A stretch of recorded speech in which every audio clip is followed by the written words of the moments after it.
Welcome viewers, welcome to our channel. Researchers at the University of Queensland have the first time captured images and videos in real time of early embryonic development to understand more about congenital birth defects. Dr. Melin White and Dr. Yadina Alvarez from EQ Institute for Molecular Bioscience used quill eggs to understand how cells begin to form tissues such as heart, brain and spinal cord. Dr. White said congenital birth defects affects 3% of Australian babies with heart defects, the most common, and neutral tube defects second. Because quills grow in an egg, they are very accessible for imaging. Their early development is very similar to human at the time the embryo implants in the uterus, Dr. White said. For the first time, we have seen high-resolution real-time imaging of important early development processes. Until now, most of our knowledge of post-implantation development came from studios on static slides at fixed point in a time.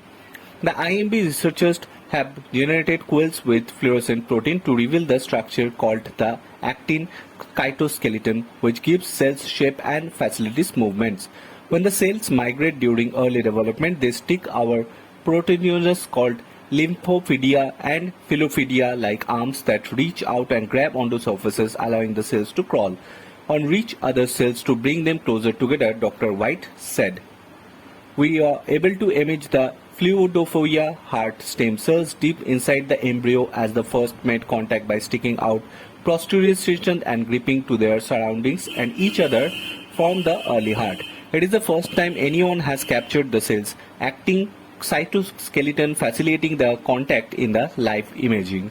The researchers also imagined the open edges of neutral tube and it's being zipped up to begin to from brain and spinal cord. We saw how the cells reached across the open neutral tube with their protrusion to contract the opposite side. The more protrusion the cells formed, the faster the tube zipped up, Dr. White said.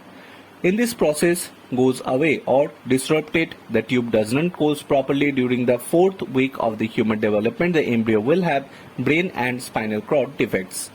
Our aim is to find proteins or genes that can be targeted in the future or used for screening for the congenital birth defects. We are very excited at the possibilities that this new quill model offers to study development in the real time. Reference a LifeAct EGFT quill for studying action dynamics in vivo by Yadina de Alvarez. Bureau Report.